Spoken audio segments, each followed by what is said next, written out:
नमस्कार मित्रों, इम्फान IAS classes में आपका स्वागत है। चैनल को लाइक कीजिए, सब्सक्राइब कीजिए और बेल आइकन को दबा दीजिए ताकि नोटिफिकेशन मिलता रहे और आपकी तैयारी भी भरपूर होती रहे।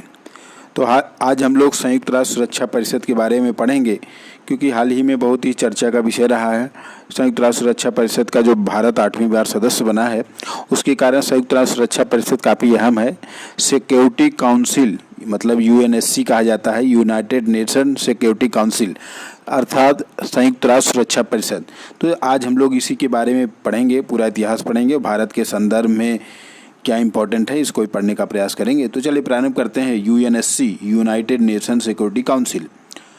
तो यूएनएससी सबसे पहले क्या है? तो संयुक्त राष्ट्र सुरक्षा परिषद संयुक्त राष्ट्र का एक निकाय है। 6 निकायों में एक ये भी निकाय है। इसकी स्थापना 24 अक्टूबर 1945 को द्वितीय विश्व युद्ध के बाद 50 देशों के हस्ताक्षर के साथ ये प्रारंभ हुई थी। संयुक्त राष्ट्र सुरक्षा परिषद का मुख्यालय यूएसए अर्थात यूनाइटेड स्टेट अमेरिका मतलब संयुक्त राज्य अमेरिका के न्यूयॉर्क में है। संयुक्त राष्ट्र सुरक्षा परिषद को विश्व का सिपाही भी कहते हैं, क्योंकि इसका मुख्य कार्य विश्व भर में शांति और सुरक्षा सुनिश्चित करना होता है। इसके अतिरिक्त संयुक्त राष्ट्र सुरक्षा परिषद में नए सदस्यों को जोड़ना और चार्टर में बदलाव करना भी एक प्रमुख हिस्सा है। यह दुनिया के कई देशों में शांति मिशन भेजता है और वहां पर आवश्यकता अनुसार कार्यवाही को भी सुनिश्चित करता है। तो ये संयुक्त राष्ट्र सुरक्षा परिषद का एक छोटा सा शार्ट परिचय हो गया। अब संयुक्त राष्ट्र सुरक्षा परिषद का चुनाव कैसे होता है? तो यह चुनाव महासभा द्वारा 2 साल के कार्यकाल के लिए प्रत्येक वर्ष 10 अस्थायी सदस्यों में से 5 सदस्यों का चुनाव किया जाता है। मतलब इसमें टोटल 15 सदस्य हैं, जिसमें 5 परमानेंट हैं और 10 टेम्पोररी हैं। तो उन 10 अस्थायी सदस्यों में 5 सदस्यों का चुनाव प्रत्येक साल किया जाता है और इन 10 सदस्यों का जो कार्यकाल होता है वो 2-2 साल का होता है। यह 10 सीटें जो है वो क्षेत्रीय आधार पर तय की जाती है। जैसे 5 सीटें अफ्रीका और एशियाई देशों के लिए।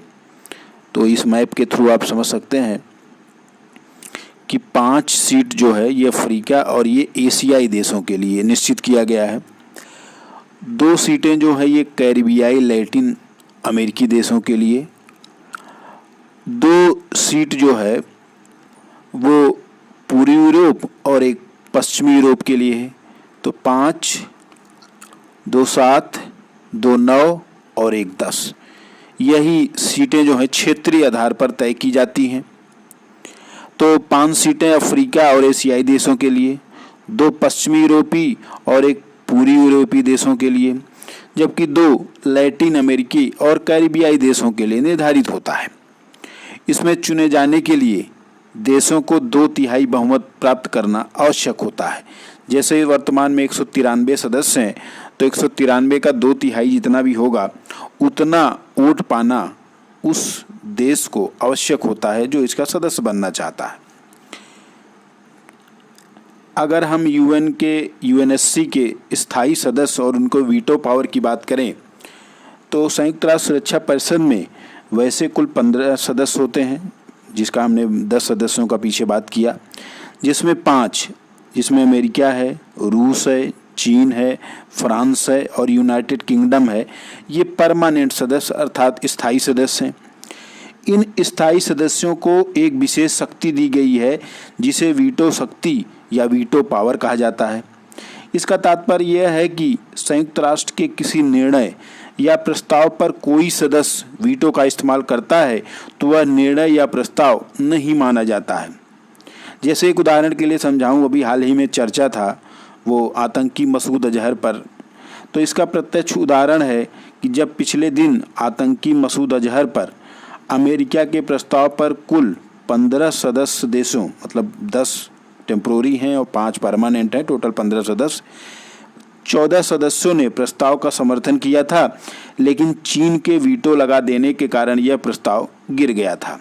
तो अमेरिका ने यह प्रस्ताव लाया था, लेकिन ये वीटो शक्ति 5 स्थायी सदस्यों को दिया गया है कि 5 स्थायी सदस्यों में कोई भी अगर वीटो लगा देता है तो वह प्रस्ताव और यह निर्णय जो होता है वो मान्य नहीं होता है, वो गिर जाता है। ऐसा वीटो शक्ति, तो ये बहुत ही पावरफुल वीटो शक्ति जो है सदस्य, जो परमानेंट सदस्य हैं, उनको प्रदान किया गया है। अब यूएनएससी में भारत कब कब इसका सदस्य बना है, क्योंकि अभी जो भारत 8वीं बार इसका सदस्य बना है, तो इसके पहले भी भारत 7 बार यूएनएससी का अस्थायी अर्थात टेम्पोररी सदस्य बन चुका है। तो भारत 8वीं बार संयुक्त राष्ट्र सुरक्षा परिषद का अस्थायी सदस्य बना है।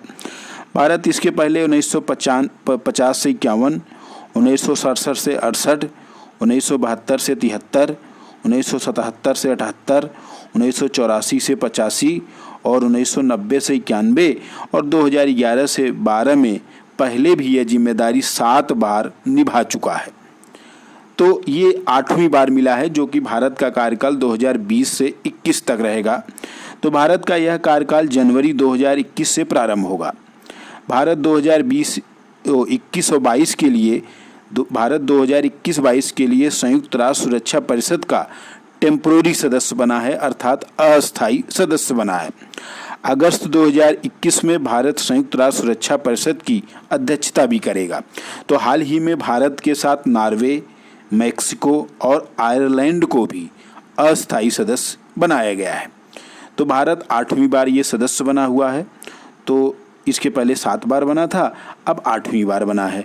और इम्पॉर्टेंट पॉइंट एक क्या है कि अगस्त 2021 में भारत संयुक्त राष्ट्र सुरक्षा परिषद की अध्यक्षता भी करेगा। तो ये संयुक्त राष्ट्र सुरक्षा परिषद का पूरा इतिहास है, कैसे इसका चुनाव होता है, किसको कौन परमानेंट सदस्य होते हैं और कि कौन से टेम्पोररी सदस्य होते हैं। तो हम लोगों ने आज संयुक्त राष्ट्र सुरक्षा परिषद पर बात किया।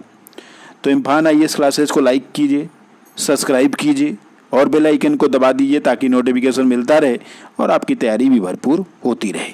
धन्यवाद।